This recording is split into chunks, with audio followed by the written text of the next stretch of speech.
Welcome, Degens, far and wide, to another edition of the Degen Docs. What is up, guys? I'm one of your hosts here, the OG Degen Doc, and today is a very special day because we're talking football, and we're not only talking about the greatest league in America, the National Football League. We are talking about the National Football League that is in 7 days. NFL Week 1 kicks off in just 1 week. So it's last call, folks. It is last call for you to get those NFL futures in, lock in those predictions, lock in those bets. That is exactly what we're going to be doing here today. So cheers to you. Thank you for joining us, and let's kick this damn thing off. The Last Call Locks, final NFL futures edition of the Degen Docs is brought to you by the Sports Gambling Podcast Network and Underdog Fantasy with promo code SGPNDOC. Score up to $1,000. That is right, $1,000 in bonus cash. Promo code SGPNDOC. We're also brought to you by Rhythm. Get your 7-day free trial today by going to sportsgamblingpodcast.com/RITHMM. All right, folks, it is time. Last call locks with the Degen Docs. Again, I'm the OG Degen Docs, Sebastian Fearon, and I'm joined by my co-host, my brother in degeneracy, the Professor Locks himself, Mr. Derek Bennett. How are we doing tonight, brother? Doing well. We're 1 week away from NFL football returning after, 6-8 long months? We are here? 1 week away. Look at that. That is 1 week. I like how it's like we've been preparing, we've been talking, we've been moving and jiving, and it's almost like it snuck up on me. It's like when when we did that first division episode, I think we were saying it's like 72 days away or something. Oh my God, it felt so long. But now that we're here, it's like holy shit, we're here. Like right. It's like, oh my God, we got college football started last week, which we got a sprinkle last week. We had a few games thrown in there. Florida State made a little cash on Georgia Tech, baby. Georgia Tech money line. And now we're here. I mean, college football. Let's talk a little about the college. The step up, the little minor leagues there. We love us some college football, but that's gonna be its first full slate. We got Dion and the prime Buffaloes taking off right now versus North Dakota State. Got a nice little slate here. Minnesota, UNC, and then some games tomorrow. But really, week 1 really kicks off. But let's be honest, folks, it does not compare to the NFL. There's no such thing as the king. There's no such thing as professional. A league that actually, for our sake, puts out real injury reports. Right. Yeah. Searching far and wide anywhere that we can for college football related injuries. Like, good luck to anybody. Oh my goodness. Look, you'll probably hear us say this term. This is definitely an Army term I've got from someone way cooler, way smarter than me. But swag, a scientific wild ass guess. You might hear that term from time to time. And, on this show, we try to make sure we're a little bit more educated because we have a little more information to play with. But for the college world, yeah, man, good luck. I did see, though, the SEC is implementing a more structured, required injury report for football, basketball, and baseball, like all the major sports. Actually, I was just reading up on that today because, of course, the Degen in me, I do some college football injury stuff. I put out an article last week. One will be coming out tomorrow. But we're here to talk the real thing. And, it's not only NFL season. Obviously, that means it's fantasy football season. And I think you've got a little bit of a fantasy football story for us. Yeah. So at the university that I teach at, we do have, your traditional office fantasy leagues. We have a couple of them. But yeah, we started classes on Monday. And I think the email about the fantasy leagues came out probably 3 or 4 weeks ago. And the Degen in me tells me not to look at any school-related emails until probably about a week out of the first class. So I completely good, man. I would have said the day before, maybe. Oh yeah, but I missed those emails. We had 2 leagues. One traditional, it's non-PPR, but you go through the draft process. You have your fantasy team, fun stuff. Second league, traditional non-PPR, but everybody gets an auto draft. It's crazy. So you basically just get gifted. Here's your team. Do with what what you get kind of a thing. And luckily, I think I'm in a decent spot here. Yeah, I mean, well, first off, hold on. All right, somebody please comment if you've heard of something like this. Please let me know. Maybe I'm out of the loop. But Derek was telling me the story, and he's like telling me something about like, yeah, it's auto draft, blah blah. And I was just kind of like, okay, like what you draft the first couple rounds and you auto drafted it, whatever. But you like this league literally does not draft. You get gifted a team randomly. Yep. Randomly gifted a team, and then it's just like, oh, here you like the draft is like half the fun. Like these are my guys. I'm taking them on the team. Like you just got a bunch of fucking walk-ons. Like I don't know. Exactly. I mean, like I said, for the most part, like my team, especially in non-PPR, like I like Derrick Henry in a non-PPR league. He's not a big threat out of the backfield from a receiving standpoint, but he may end up with 18 touchdowns, rushing touchdowns this season. Yeah, I mean, so I like that. I'm a big Raheem Mostert guy. Again, big touchdown machine last year. We're on Mostert, Amon-Ra, Pittman. Yep. Mostert. I mean, I even like Jared Goff as your backup QB in case Daniels go down. Yeah. So I've made 2 changes to this lineup compared to what I originally got.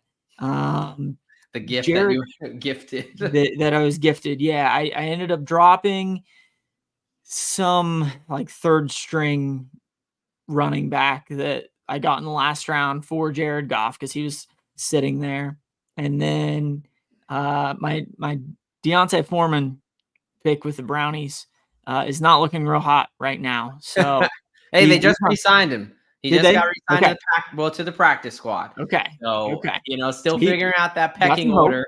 But not looking real hot. So I dropped him and picked up Juwan Johnson because both of us are love Juwan Johnson. Yeah, we're kind of high on him end rounds of your fantasy draft. So ended up picking him up as a backup to Kyle Pitts. I'm not a huge Pitts guy, but hopefully with Kirk Cousins coming to town, Kyle Pitts hits his ceiling, or at least gets a little bit closer to where we all thought he was coming out of Florida.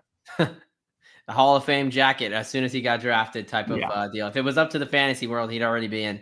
But that is still a wild concept to me, but the show must go on because we're going to get into, like we talked about, this show is focused on our final NFL futures. These are the bets that, look, we have to get in our pocket before the season starts. This is the ones where we feel the most confident about. These are the ones we are most highly recommending. But of course, before we do that, we're going to talk about NFL training camp injury news, things you need to know, whether you're a bettor, you're a fantasy football player, or you're just a football fan. So we are going to get into that. But before we do that, I see you're sporting the Pittsburgh, a little bit of black and yellow there. You're getting back into your style. So tell us a little bit about that. What do you got going on there? Oh yeah, I mean, I gotta support the company a little bit here and there, and SGPN, super comfortable shirts. But I also have probably the one that I wear more often. It's got a little more wear and tear sitting here as well. The D-Gens only. That is beautiful. I mean, it's look, folks, look, this is why we're telling you right now. Let's put this up on the screen here. The reason we're saying this is because in honor of football season, we've got 10% off everything in the SGPN store. That is right, folks. You can get everything off, 10% off. It's because it's football. All you have to do, go to the SGPN store, and so store.sportscannonpodcast.com. Use the code football, and you get 10% off everything in the store. Listen, we were just talking about this here. I think it's gotten to the point where I pretty much only, I don't shop. I'm not a guy who likes to shop. It's just not my thing. Let's be honest. I wear the same uniform every day. That's just my life now. I love it like that. I'm not a guy who shops. But, every so often, Christmas comes around and we get some merch here. So, look, folks, I'm going to do a whole modeling show for you. All right? Here we go. We'll keep it PG, but you got the over-under 17.5 beers. Perfect shirt for March Madness, or let's be honest, any Saturday you want. You got the Sunday football. We've got, again, week 1 coming up in just a week. I'll be sporting this baby out in Vegas. Hey, let's say you're a military member like myself. Don't fade the fucking troops, all right? There we go. SGPN supports that. And, of course, we round it out with the OG. Go Big Blue. Let's go fucking Giants, baby. But, Hey, one thing. That was the worst modeling routine I've ever seen. What do you want me to do? Shake a little ass for you? What the hell? I kind of wanted to strut, but we'll take what we can get. It's a family-friendly show, all right? I'm not trying to do anything crazy here. But look, folks, check out the store, .sportsgamblingpodcast.com. 10% off, code football. I'm telling you guys, shirts are comfortable. It's a great one. Wear it to a football game. Wear it while you're watching football, or wear it to the sports book. So you'll see me sporting that out in Vegas this week 1. I'm wearing my D-Gens only shirt into the gym at the college probably once a week, and I've gotten a couple comments like, Professor Bennett, what does that mean? What is a D-Gen? I'm like, you gotta let the kids know that you are college students. You should understand what this is. Maybe you need to educate them. Look, this is what you do. You teach your normal class, and then you host a session in the gym, the D-Gens 101 class, and we start getting people into some real financial opportunities, things that are just going to better them as individuals. Exactly. I teach them a little bit about science stuff, teach them a little bit about health and fitness stuff, little financial matters. It's all good. All right, let's enough of that tomfoolery. But again, head over to the merch store, get all those cool stuff. Let's talk training camp news. All right, we are going to kind of hit these quick hitters here. A lot of stuff going on over the last couple of days, for sure. We're getting close to the season, man. My phone's been blowing up. In between patients, I've been looking like, oh shit, this guy got signed. This. Got to get this out right. So let's quickly recap some of the quarterback news. Steelers, your Lurs. Looks like Russell Wilson is going to be the quarterback 1 for the Pittsburgh Steelers. They already said they're going to have some Justin Fields packages. So I will let you. Any comments on how you feel? Any surprises? Anything there? Yeah, I'm not too surprised. I mean, Coach T came out pretty early and said, "Hey, Russ has got pole position.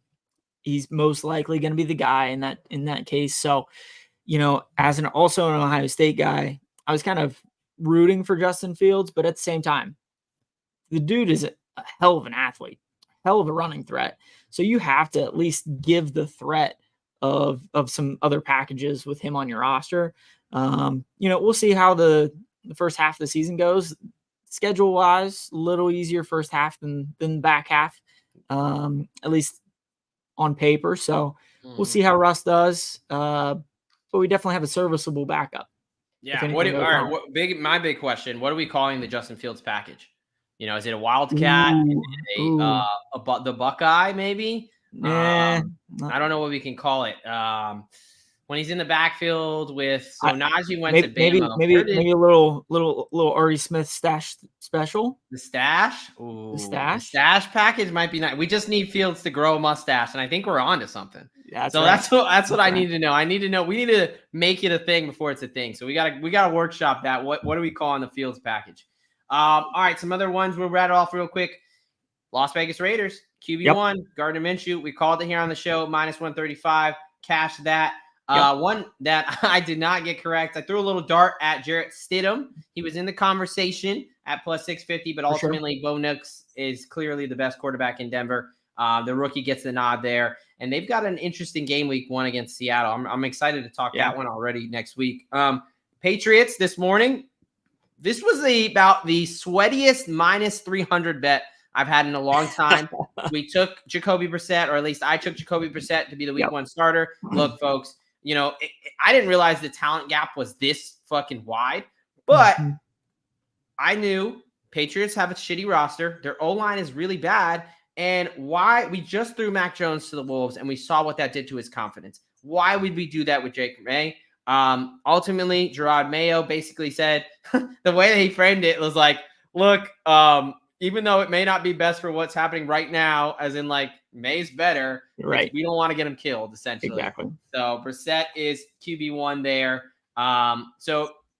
Any major surprises there about everything we thought was going to happen? No, I think it was everything we thought was going to happen. Like you said, I think the way that Drake May played in the preseason, obviously preseason football, not quite the same, but he did give the starting role a little bit of a run for the money. But I think Brissett has shown over the years that he can start games. He's a fairly mobile quarterback, and like you said, with the basically trash that is the New England offense, Brissett's probably going to be the best option, at least the first few games. Yeah, I mean, I think you play it as like, let's see what, like, how bad is it really, and if you're in there and they're fighting and you're losing, but it's not anything crazy, maybe you throw them in after the bye or something like that. But it's really going to be a risk management assessment the entire season. Like, Definitely. what from a confidence and injury risk standpoint, like, what are we trying to do here? Obviously, Drake May's the future, but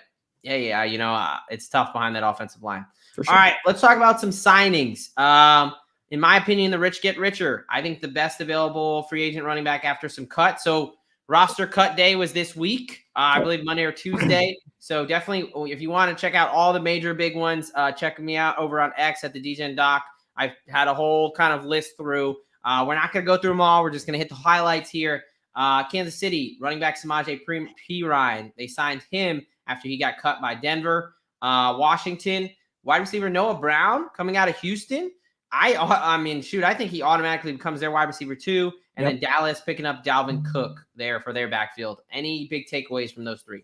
Yeah, the Dallas signing is kind of interesting to me, especially, they bring back old man Ezekiel Elliott to be their RB1.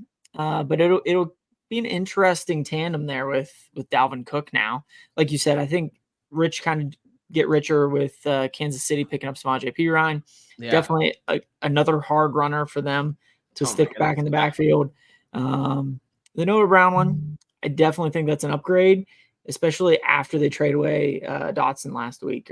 I mean, clearly they didn't like him, but you were talking about starting either Luke McCaffrey or Zakiya. What is it? Alamedis Zakai? I'm butchering that one, but if I'm talking about the guy who played on Atlanta last year. And De'Ami Brown, like, I think Noah Brown steps in and becomes the wide receiver 2 there. I think that's a very sneaky signing. I mean, look, I hate the team in Washington, but I think that's a solid pickup right at the end of the bell there. All right, some wide receiver drama, baby mama wide receiver drama. Some of it got figured out today. Brandon Ayuk, holy shit. He's actually going to play football for the 49ers. Excited for 4 years. Not a lure, unfortunately, for Pittsburgh. But the more time it went on, I think this was kind of where it was becoming. 4 years, 120 mil. I think this is huge. As a person who was still looking to kind of fade San Fran this year, with this news up in the air, this kind of tempers my want to fade them. I think he's such a huge part of that offense. To Purdy, to the offense in general, he's just such a big part of it. So this is huge, but still not figured out. Left tackle Trent Williams still holding out at this point. No deal figured out. So, I mean, that offensive line, if you take a look right now without Trent, like even with Trent Williams, there's a lot of question marks. You're talking about starting some rookies, some guys that have been projects at best. Like, I mean, the offensive line was one of the big reasons that they went down in the Super Bowl last year, right? And now you're talking about potentially not having Trent Williams out there. That is a serious red flag. Now we're a week away, 10 days away from when they play on Monday Night Football against the Jets. So we're not there yet, but it's great they got Ayuk. Definitely a boost. But if they do not have Trent Williams out there, that is concerning for me. Absolutely. Definitely. Dallas, CD got paid. Jamar Chase still in and out, coming to practice, not coming to practice. Looked like there was some resolution, and then he said, "Fuck you guys, I'm not coming." So he's actually at practice, just like on the sideline in street clothes. Chilling. And then Hassan Reddick, the Robert Saleh still thinks he's going to play week 1. Interesting one.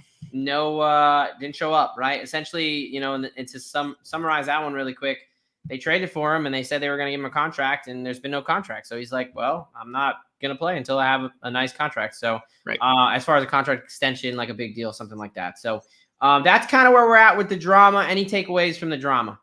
Nope. The Ayuk and Williams order is interesting to me. I would have thought they would have went ahead and locked up Trent Williams before Ayuk, but I think the Ayuk drama has been a little bit more publicized.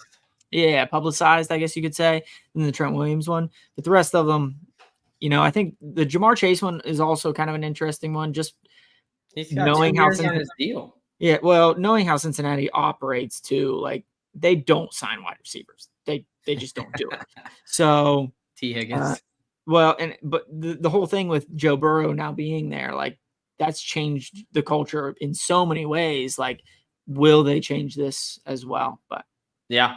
No, that's definitely an interesting one. I mean, we talked about it last time, but we're getting to the point where we're getting days out instead of weeks, right? As we get to yeah, that point, you got to start ramping up somehow. Like, right. working out in the weight room, running on the field, running routes is one thing, but you got to play football to get in football shape, Oh especially yeah. against the best athletes in the world, right? Yep. So I mean, I'm glad that CD's here now, Brandon Ayuk's there now. Like that kind of helps calm some things down. But for Chase, you got to kind of piss or get off the pot, man, especially with 2 years on the deal.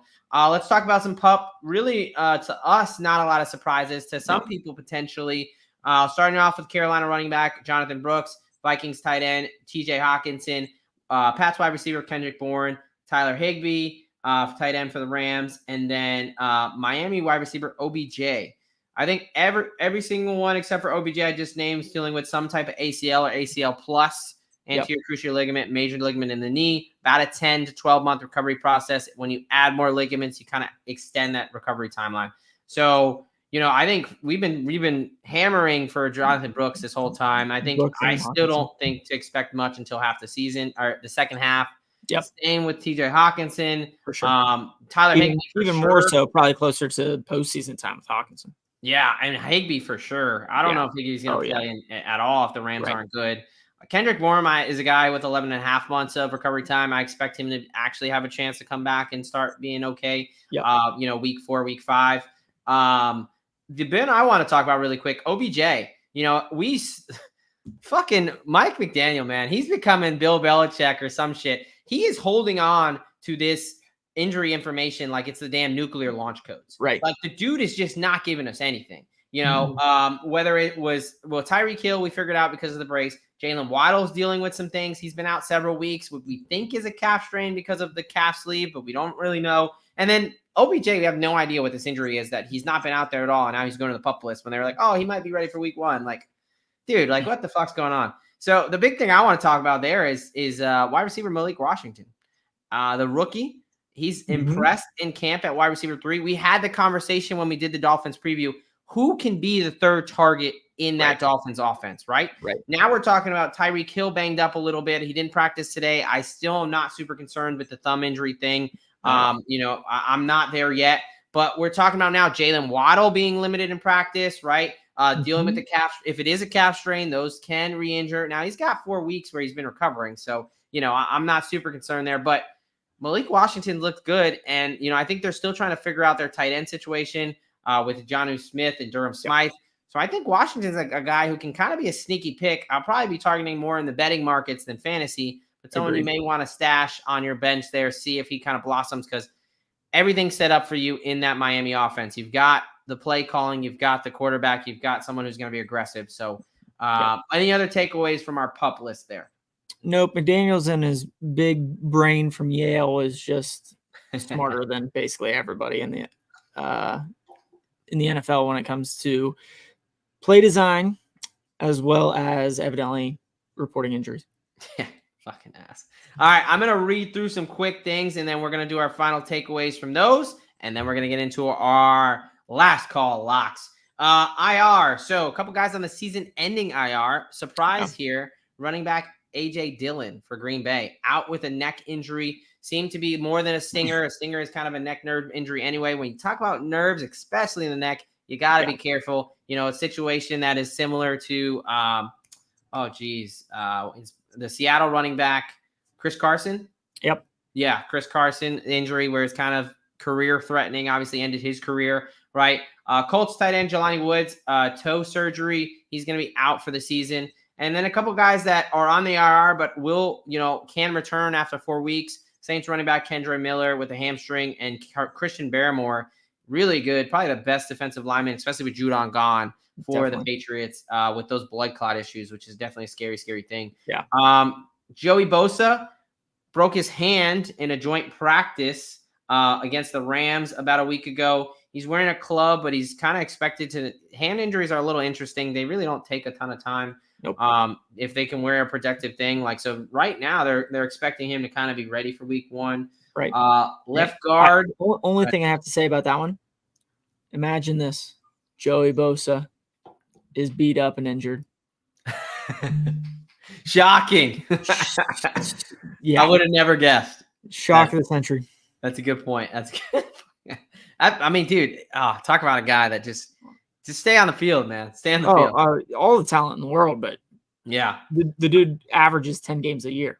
Yeah. Your left guard, Isaac Siamalu, pec strain, not season threatening, not a full tear, but looks like between a grade 1, grade 2, out around 4 weeks, about a month. The O-line was already out. Herbig, who a lot of people said wasn't going to start anyway because Zach Frazier, the rookie. But what about Siamalu? How are we feeling about that Steelers O-line?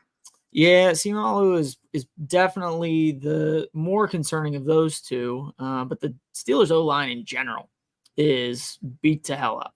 And they weren't very good last year. They haven't been good. I know, and it sounds like there's, I think, 4 or 5 of them that are dealing with something or another right now. So with the running offense, new quarterback, new offensive coordinator, the last thing you want to see is 2, 3, 4 offensive linemen beat up and one being out for a decent amount of time with Siamalu.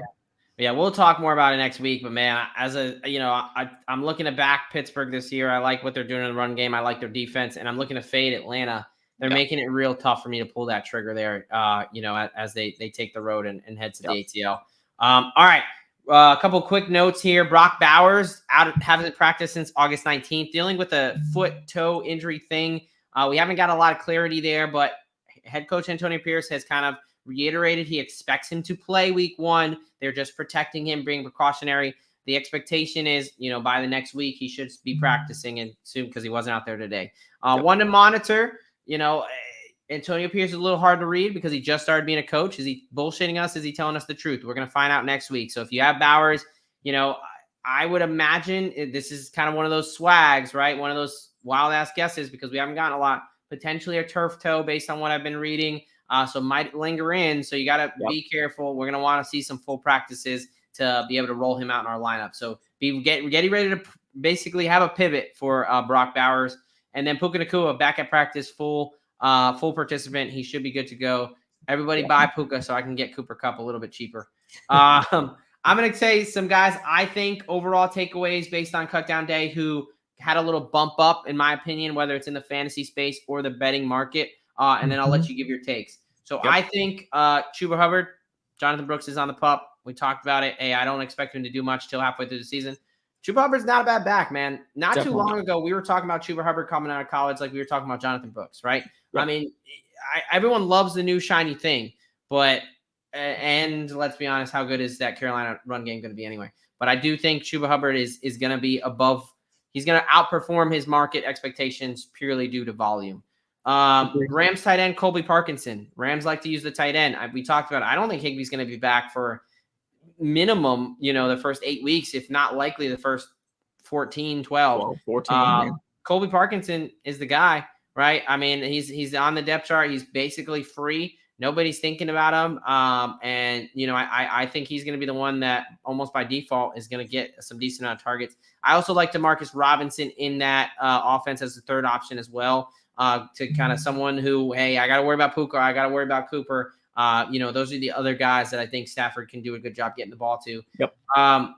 Cleveland, Pierre Strong. I think, hey, they didn't cut him. They cut Deonta Foreman. I think that kind of tells you a little bit of the pecking order there. We've been talking about, hey, Jerome Ford. I know you're not a Jerome Ford guy. Nick Chubb. We're not expecting a whole lot until, again, second half of the season. So this is a really good O-line. Who's going to benefit from this? Who's going to be in that Kareem Hunt role, right? I've already got, Pierre Strong on anytime touchdown. I was able to pull him out at plus 550 right as that news dropped. It's now down closer to 3-1. But I think he steps up. And a guy that I'm trying to fade so hard, but he just won't let me, Josh Jacobs. My goodness, Josh Jacobs. I came in, I was like, hey, man, Josh Jacobs, not very efficient. I'm worried about the Packers O-line, but A.J. Dillon goes down. Marshawn Lloyd can't stay healthy. So you're telling me what? Emmanuel Wilson's going to take carries away from him? I think at this point, Josh Jacobs is going to get 1,000 carries this year. I mean, like, and he's shown that he can, with volume, he can handle it. Yeah, he can right. handle it. The concern was I thought it was going to be more of a running back committee, but the committee's all eights its shit. I mean, they're all injured. Right. So I know I went through that pretty quick. What any takeaways? Anything? Yeah, I think Chuba is definitely going to be the RB1 down in Carolina, and I would not be surprised depending on how things develop down there in Carolina. There's so many moving pieces in the offseason down there. If he kind of sustains that role, to be honest with you, obviously Brooks coming back, they'll give him a chance, but hopefully Chuba can get it rolling and keep things going down there in Carolina. Colby Parkinson one. Yes, I would tend to agree with you. He's now they're basically by default tight end one, but I like Demarcus Robinson being their third option. Yeah, I love me some Demarcus Robinson. Yeah. I don't know where your Josh Jacobs hate comes from, to be honest with you. I like the dude. Yeah. So I've been trying to look at him pretty high to begin with.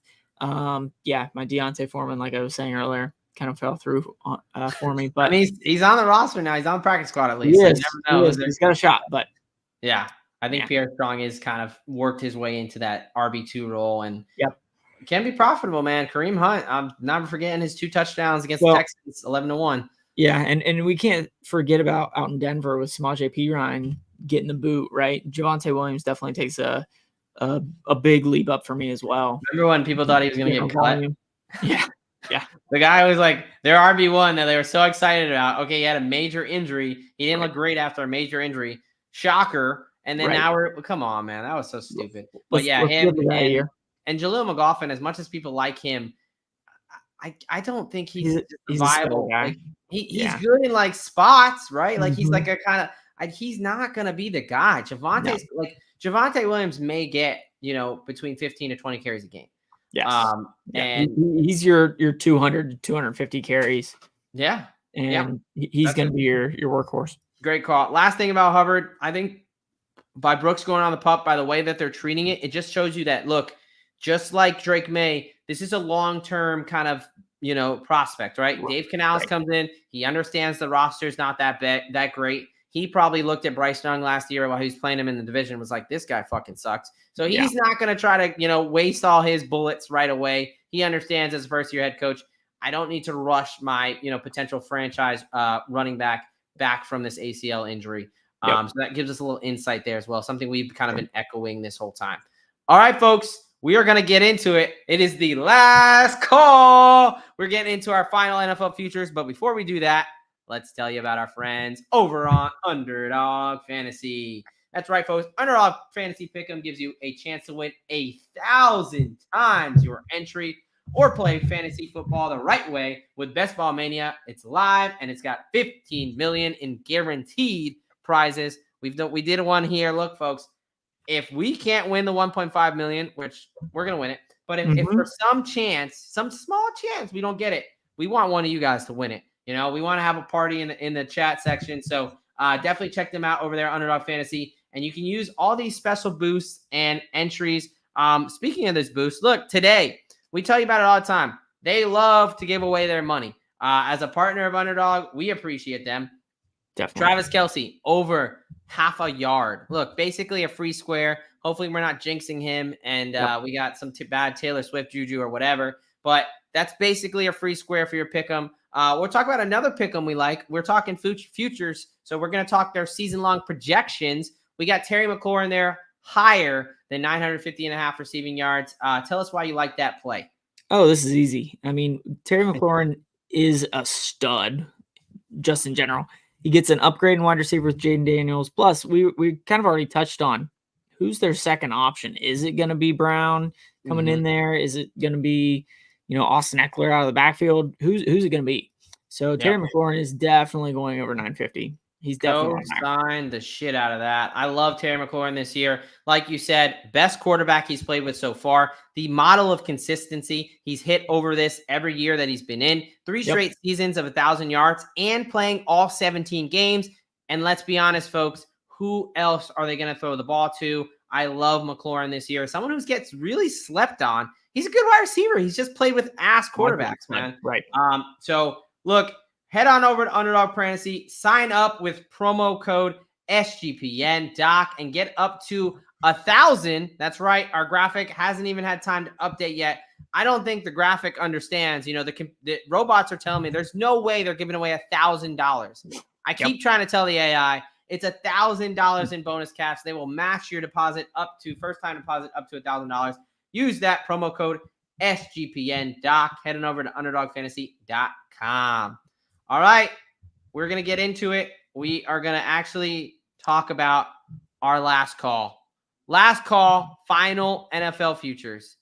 The way this last call, folks, do you need a refill? I think I'm good. I appreciate it. But hey, so this is the way this is gonna work. Basically, we're gonna go props.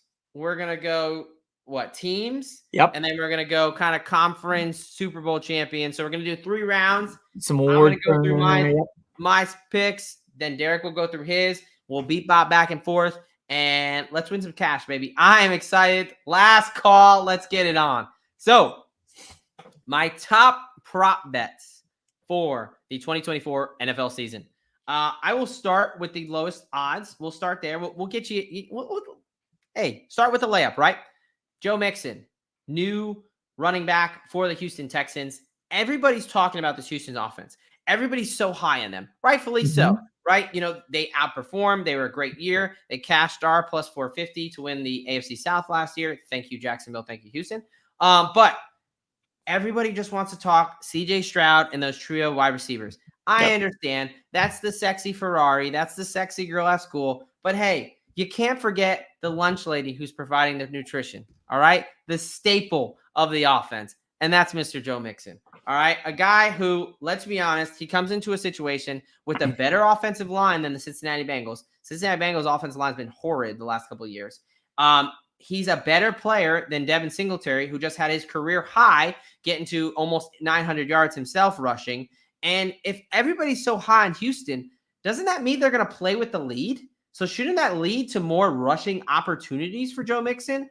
This is DeMeco Ryans. He's a defensive head coach. So I love Joe Mixon over 850.5 rush yards at plus 100.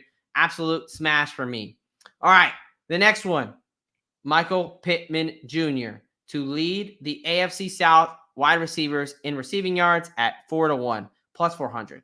Couple things here. One, I think similar to Washington, this is a wide receiver room that has some promise, but I think it has a clear alpha dog. That's Michael Pittman Jr. He's a guy who, despite bad quarterback play, despite playing with a backup all of last year, he had his career year in receptions and yards. He is ascending in his career, whether it's AR-15, staying healthy and launching his cannon of an arm down the field, or Mr. Joe Flacco coming back off the couch, and he's going to get it in. I love this. And not only this, we're betting on Michael Pittman Jr. to have a good season, but we're also kind of betting against the other wide receivers. And it's not really that I don't like them. I just think they all have big competition. So let's really quickly look at it. Houston, I just talked about it. Stephon Diggs, Nico Collins, Tank Dell. They're all going to eat into each other's targets and yards, right? Then we have Tennessee Titans. They just brought in Calvin Ridley to pair with DeAndre Hopkins. 2 alpha guys who are going to eat into each other's yards and targets. And then finally, the Jaguars. They got a shitty quarterback in Goldilocks. But again, I think that Evan Ingram and Christian Kirk are going to be the main guys. I think Evan Ingram has a shot to lead the team in targets and in receiving yards. And I don't think he's going to touch Michael Pittman. You also got Gabe Davis and Brian Thomas. I see a lot more competition in those wide receiver rooms than I do in Indianapolis. So give me Pittman to lead the AFC South in receiving yards at a nice plus 400. And then finally, one of my guys this season, Mr. Amon-Ra St. Brown. It's been floating around 11-1, 12-1 to lead the NFL in receiving yards. Look, this guy is an absolute beast. If you didn't think that Dan Campbell loves this man, I encourage you to watch the show Receiver on Netflix. I mean, Dan Campbell is sitting there having a man crush on the guy, talking about, I love this dude. He bites kneecaps. He has grit. I love me. Look, man, I love Amon-Ra St. Brown too. He is a guy who's going to get a ton of targets. That's another wide receiver room where It's Amon-Ra. You've got the best O-line in football. You've got 2 great backs, and you got a quarterback who thrives off play action. I love Amon-Ra St. Brown this year in all formats, and I love him to lead the NFL in receiving yards. This is an 11-1 play for a guy who was second in catches, and 3rd in receiving yards just last season. I'm not asking him for him to do a ton better. I do think he takes a step forward. Give me Amon-Ra St. Brown to lead the NFL in receiving yards at 11-1. All right. Takeaways, what do you think? So, I am hammering your Joe Mixon play. And 2, I really like both of those wide receivers that you have decided to highlight, because based on my fantasy lineup that we showed earlier, those are my 2 starting wide receivers. That's so your gifted lineup. That's making me look. That's making me feel a little bit better. Might be sweet. Yeah, but I absolutely love St. Brown, especially in that offense, like you were saying. I like that pick. You know, when it comes to most NFL receptions or receiving yards, most NFL whatever the stat is, I usually don't hit those markets a ton because there's so much variability that goes into those. But if I were to choose a guy, he would probably be the guy. The Pittman Jr. one is the one that I'm hung up on a little bit. I would agree in terms of the Houston offense. You have a kind of a 3-horse race there. Who's going to take that step? Who's going to actually end up being their wide receiver 1? Down in Jacksonville, I really do like Christian Kirk down there, especially with Calvin Ridley shipping up to Tennessee. Evan Ingram, I think he will definitely get some targets, just as last year. But within that Indy offense, I think this is going to be a lot more run-heavy offense this year compared to last year. You got JT for a full year. You got AR-15 back there. I think that's where I'm hung up a little bit on that one. But by all means, there's questions all throughout this division. So I don't necessarily hate it. I don't know if I would necessarily take that one either, but I am absolutely hammering the Joe Mixon pick. No, that's good. It's good to know I satisfied one bet. All right, what's your turn? You're up. Let's see what you got. Okay. So Chris Godwin, going under 4.5 touchdowns, hasn't hit this number, or didn't hit this number last year. Had multiple injuries last year that kind of kept him on the sidelines. We still got Mike Evans down there in Tampa. I'm not a huge Baker Mayfield fan, but Baker, what Baker did you? You know exactly what he did. He planted that flag all over your fucking stadium. Yeah, exactly. Right, sorry. But Chris Godwin, as an aging wide receiver, he's got a little bit more competition in that slot position that he's kind of found home in with McMillan coming in. Is it McMillan? One of those Washington. McMillan. Yeah.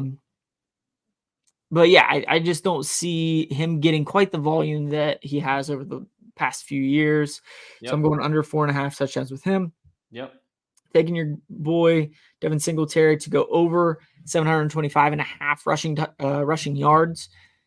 This number was 750 just a couple months ago, so it's gone down a little bit, which makes me want to hammer even more than a couple months ago. Pacheco, there in Kansas City. I think Kansas City is starting to make this transition over into let's let our defense work. Okay. Obviously, you still got Pat Mahomes. You still have Kelsey. Who knows what's going to happen with the Rashee Rice situation? But I really think Pacheco, as hard of a runner as he is, get him down in the red zone, inside the 5-10 yard line, hand him the ball, and let him roll. And then Baltimore basically has 2 running backs in their backfield at all times with Lamar Jackson and now King Henry back there. So I would not be surprised if King Henry ends up with 18, 20 touchdowns this year. Lamar has 4 or 5 on his own, and they at least score one rushing touchdown each game at 10-1. Yeah. No, has anyone? I see those bets, and I'm always curious, like how often those hit, or how like it seems easy, but then I think about it like, damn, 18 game season, blah blah, or So 17 games. so Baltimore missed 2 games last year. You know which 2 games they The didn't get Larry, rushing the touchdowns? Steelers games. Both Steelers games. Yeah. Yeah, Well, you got to tell your boys to let up a little bit and I let me know. catch a So 10 to 1. that's what I'm saying. As long as they 1 touchdown, Russ One. will take care of a couple, so we'll be good. Yeah. No, well, first off, the Godwin pick, I've already bet myself. You were the one who tipped me off to that. He just, he's 7 touchdowns in the last 3 years, I think. Yep. He just is a guy, even though he has great years as far as receiving and yards and Yards. receptions, he's Yep. just not, he's probably the 4th or 5th option in the red zone right now. Yep. Singletary, a guy who coming out of camp, everybody was talking about every other running back but Singletary. But honestly, one of the biggest takeaways I've got from preseason was I might be fucking in hell because of Daniel Jones this year. He might make my mental health really bad. But our offensive line looks pretty damn good, and they were run blocking pretty damn well. Yep. So if anything, maybe we become a little bit of a run heavy team. Which I hate to say with Malik Neighbors being such an electric receiver, but the running game was working very well. And Singletary ran really hard, actually. I mean, so I like that play a lot. Something I didn't like coming in, but now I've seen it, and the fact that the number's gone down, I think that's a great play. Pacheco, I could see it. I love Carson Steele coming out of UCLA with his flow there. I've already bet him 12 to 1 to have a touchdown the first week. But I think realistically, 10 touchdowns seems doable for a potent offense. And you're right. I think they have transitioned a little bit to the run game, and I think they understand that like we don't need to like show the cards they're like playing the regular season on like easy mode, man. They're like, you know what? We can win the division at 10-7, 11-6, and then we turn it on for playoffs, The Baltimore one's the one I think will be interesting. But 2 games away last season and definitely an upgrade in the running back position. Justice Hill is a guy I also like in that backfield too. So definitely don't hate it. I'm going to be nice here and not just rip it to shreds like you did mine. I'll take it. So we are moving on to our last little bit of futures here. But before we do that, let's tell you about Rhythm. So have you ever wanted to create your own sports betting model for football? I hope your ears perked up when we started talking about models with football, right? No, we're not talking about the Dallas Cowboy cheerleaders. We are talking about the sports betting models offered by SGPN's proud partner, Rhythm, the #1 AI-powered sports betting platform that helps provide bettors of all levels the ability to build custom predictive models in seconds and get predictions for betting on money lines, spreads, totals, and props. Build your own model, copy one of the top performing models, or press build a model for me, and Rhythm gives you predictions for every game and player prop, and also has a myriad of stats, research, and trend analysis to get you even more betting insight. Myriad. It's a great word there. The college football model loved Delaware State catching the points against the Hawaii Island Rainbow Warriors there. So continue to win over on Rhythm. Claim your 7-day free trial today by going to sportsgamblingpodcast.com/rhythm. That's sportsgamblingpodcast.com/RITHMM. We've had all kinds of model talk this evening between Rhythm, you modeling all of your t-shirts. We gotta be careful, man. As a married man myself, and you a soon-to-be married man, we gotta watch out. That's right, as they say. All right, let's roll it on. We got 2 more sections here of some best bets. Again, last call to get these NFL futures in, just 1 week away.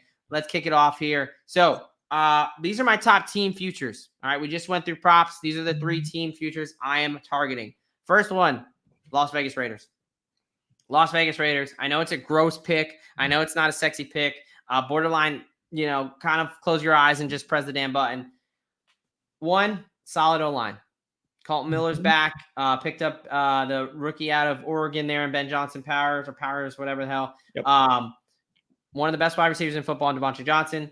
I think Zamir White is a good running back. I think he's an RB1 caliber. I think he's a guy who could have 250-plus catches. You got 2 good tight ends in Bowers, and don't forget Michael Mayer, a high draft pick last season. And then that defense, man. That defense is slept on. You got Christian Wilkins on the front. Did 2 Max Crosby and Kuntz. They've got some solid linebackers in Masterson and Devon Diablo. And their corners, man, they play aggressive football. And Antonio Pierce, he brought me many, many happy times as a Giants fan. Some of the best memories of him winning that Super Bowl with the Giants. He's a defensive coach. He's a player's coach. Another thing you'll pick up very easily if you watch that receiver show on Netflix, man. He will ride or die for his players. I liked the way they were going after that Josh McDaniels, Jimmy Garoppolo, and O'Connell kind of mess of last season. Gardner Minshew, hey, he went to the Pro Bowl last year. Even though I don't think he's a super like elite high-level quarterback, I think he is a step up from AOC. Other guy, LA Chargers. I have no idea why people think the Chargers are going to be a good team. Under 8.5, plus 130 all day. Look, Herbert's dealing with plantar fasciitis. We talked about it. It's an injury where I'm not concerned for week 1. What I'm concerned about is a re-aggravation or this lingering into the season. And now it's midway through a week, and now he's trying to recover there. In the offseason, it's great. You got time to take off. When you're going through the grind of an NFL season, you don't have that time. That concerns me. Also, they traded away every skill player they had.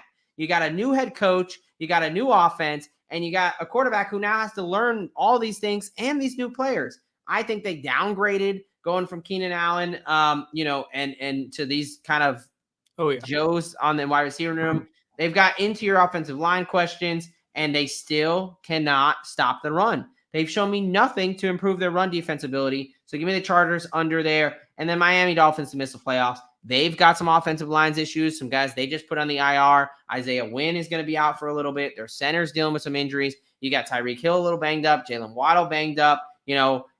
Tua stayed healthy last year. Let's not forget how fragile he is, right? And that defense. Bradley Chubb, I don't think he's already on the pup. Jalen Phillips coming back from an Achilles tear. They traded away some guys. Jalen Ramsey's getting a year older. I think the Bills and the Jets are simply a better team than they are right now. So give me Miami Dolphins to miss the playoffs at plus 135. What do we think? I think you did okay here. I think I would definitely co-sign your Raiders pick. I would definitely hammer home the Chargers pick. The Miami missing the playoffs. I'm a little higher on Miami than you are. I'm a little lower on Buffalo than you are.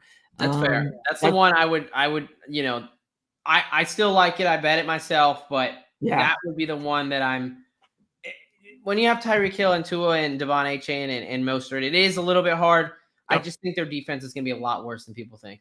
Yeah, the Miami one, I would tend to agree with that because I almost put Buffalo to miss the playoffs as one of my top picks as well. But I'm kind of 50-50 on that one. I'm not entirely sold, but yeah, the Raiders and Chargers for sure.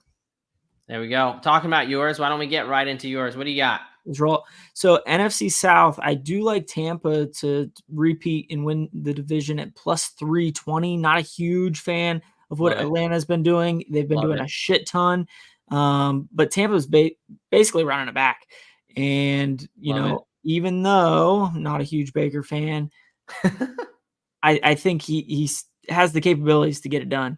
The Broncos out in Denver over 6.5 wins. When I looked at DraftKings earlier, they were the main number is 5.5, so I bumped it up to 6.5 to get plus 145.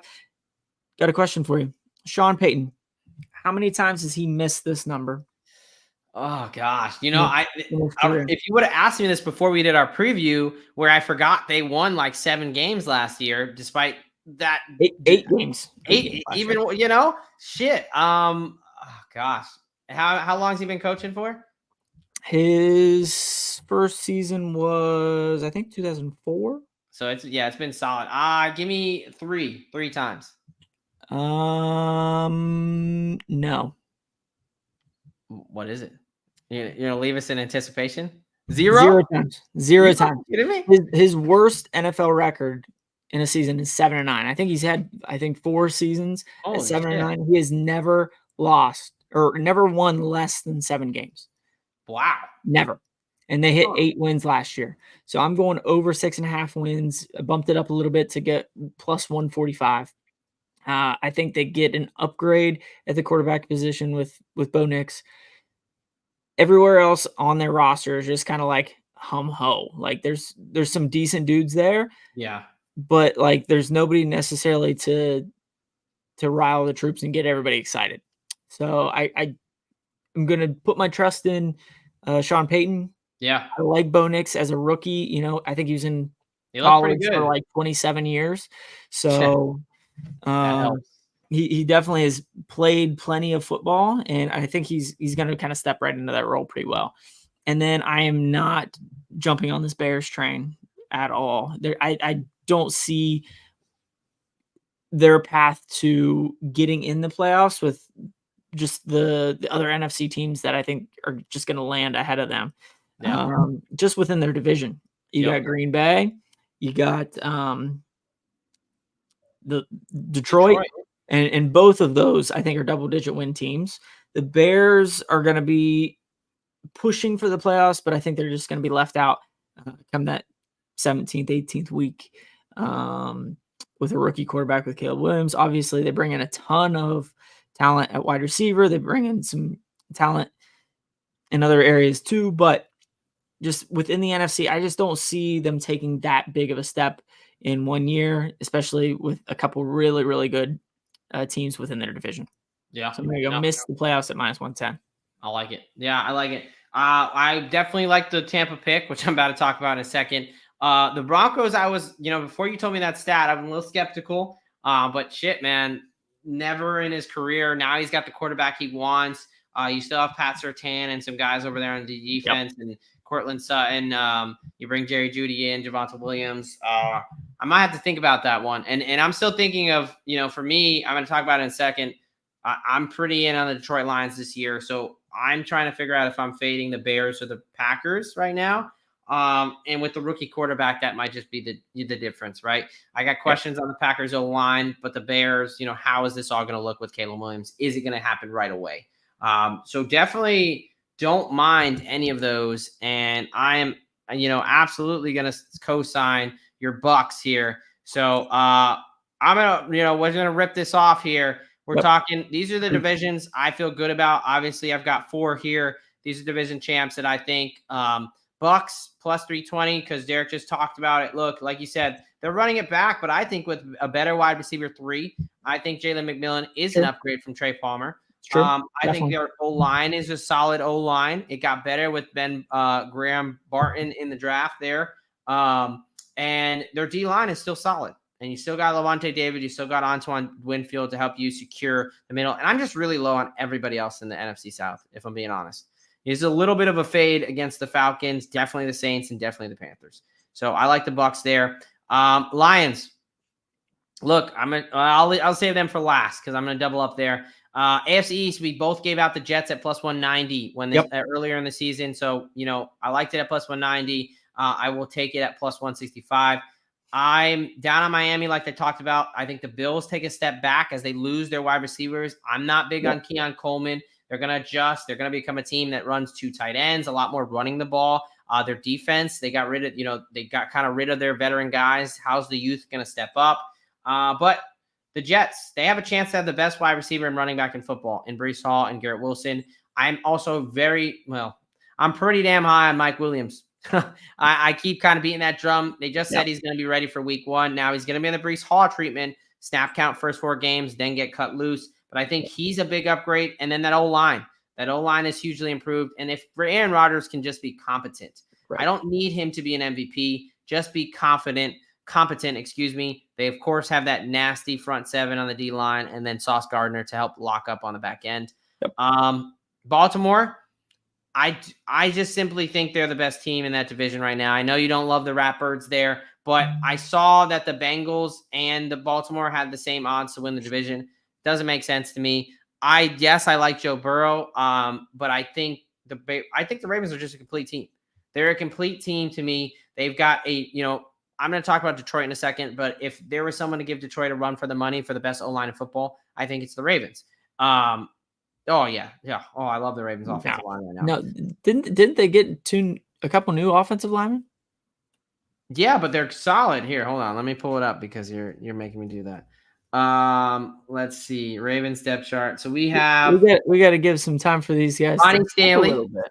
Ronnie Stanley, solid left tackle if he can stay healthy. Andrew Voorhees, that's the guy at USC who like tore his Achilles right out of the draft. So he was someone they were high on. He's getting play. Linderbaum still at center. Danielle Fialu from Minnesota, huge motherfucker. That guy's huge. And then Patrick McCarry. It's a solid. Again, I think one of the best. We'll see.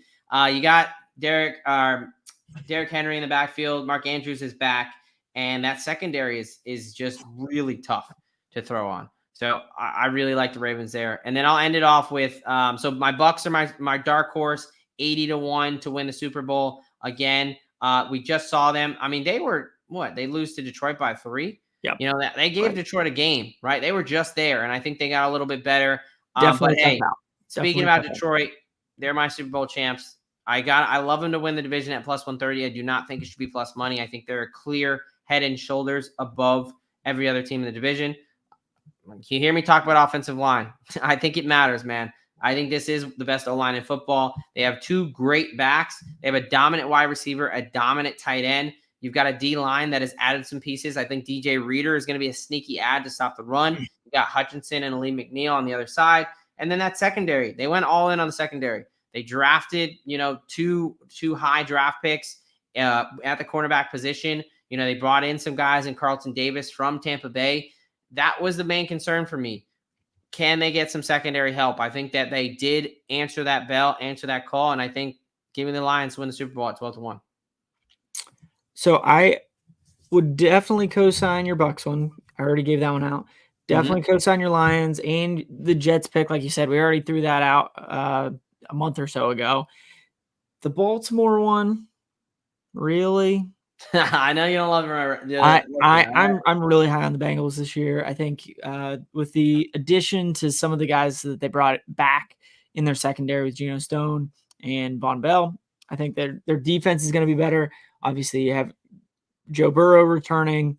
You have a hungry Jamar Chase. Hopefully, he gets paid beforehand. Is he gonna be out there week 1? He'll get out there. And then you have T. Higgins on a 1-year deal. He's wanting to get paid as much as he can, so he's going to ball out. It's fair. The running back that they brought in Zach Moss, he has shown that he can be a dude when he was in Indy. And then they're really high on Chase Brown, so we'll see. We'll see with him. But I think they are definitely a complete team. The one question that I have, as usual, is their offensive line, but they've been trying to make some changes over the last couple of years. Hopefully something finally clicks. Offensive line is something that, when you're making 2 or 3 changes every offseason, like you need some consistency with those 5 dudes. And it just hasn't been there. Same in Pittsburgh, but I'm a little bit higher on Cincinnati. I always will fade Baltimore, but all right, let's have you round us out and get on out of here. What do you got for our final lock awards? Yeah, so I threw out the first couple in our division previews, but offensive rookie of the year, I absolutely love Jaden Daniels over in Washington. Second to him being my starting fantasy quarterback in this gifted fantasy league, but I do really think he's kind of in an offense to where he's like a poor man's Caleb Williams. Like, he has some offensive weapons around him. And if the Commanders end up taking a step forward, it's going to be because of this guy. With Caleb Williams having all of these, dudes at wide receiver, he's got some dudes at running back as well. Is it because of him, or is it because he has 3 wide receiver ones that he's throwing it to? It's kind of hard to say. So I really like Jaden Daniels at plus 500. Comeback player of the year. I just said I'm high on the Bengals. Yep. Joey Burrow is going to have a hell of a year. I really think he's going to go over 30 touchdowns. He's going to throw for 4,500 yards, and he's going to push for the MVP as well at plus 900. So 9-1 there. And then a little bit of a dart throw at Jared Goff. We've already talked about how high we are on the Lions, and typically the MVP is going to come from one of those teams that is that has one of those higher records. So I'm going to throw Jared Goff in there at 20-1 as well. Yeah. No, I like Daniel's pick. I think, I mean, hey, it's a health bet, right? If he can stay healthy, I think he's got a damn good shot to put up some pretty gaudy stats there. Look, the Burrow love, I know that's an Ohio thing, even coming from a Steelers fan. He's a good quarterback. I'm not as high as Cincinnati. This is kind of just what it boils down to. Goff, I do like 21. Nice little dart throw, because if they win the Super Bowl, if they're the number one seed, he's, obviously Super Bowl won't be factored in, but if they're doing well, on their track on the way, he's going to win the award. So, no, I definitely like that. All right, folks, look, we did it. This was the last call, your final NFL season future locks. Hey, we've enjoyed the hell out of kicking this thing up. As you know, if you've been with us, rocking with us, we just started this thing up, about a month and a half ago. Yep. This is still a brand new show. So if you have suggestions, obviously you've definitely seen changes. We've kind of hopefully some upgraded good changes, but with the graphics and things like that. If you got suggested comments, feedback for us, let us know. If you made it to this point in the show, please like, comment, subscribe if you are not already. That obviously helps us out as a new channel. We're so excited for the NFL season to go ahead and win with you guys. Schedule. Look, starting next week, for all 18 weeks and probably the playoffs, the way it's going to work is we're going to have 2 shows. I believe it's going to be a Monday night and then definitely a Thursday night, right? So it's probably going to be at 7 p.m. Eastern time. We're going to go live. That way, we'll get in before the Monday night game. Monday night's going to be more fantasy heavy, talking waiver wire, things like that, injuries from the previous week. Talk a little bit of Monday Night Football. And then Thursday is going to be more about it, giving out the picks, giving out, hey, start, sit recommendations, a little bit more of the actionable stuff there. So definitely make sure you come on out for that. Again, guys, follow us on socials here. While I'm putting this up, Derek, you got anything for the good people? I don't think so. I was going to say share it out to all of your fantasy buddies, but you may not want to do that because you may get a little bit of a leg up on those guys with the waiver wire. Yes, there you go. All right, folks, from the Degen Docs and our last call, NFL Future Locks, we are out of here. What's up, Degen's Doc here. As a proud member of the U.S. Army and a lover of football, sometimes those two things cross over on here. But as you probably already know, as a lowly captain, these are just my opinions. These are not opinions that are representative of the entire DoD or the U.S. Army. The same thing goes for any references to any commercial products or hyperlinks. Again, that does not constitute an endorsement from the DoD or the Army. I hope you enjoyed the show, and as always, let it ride, baby.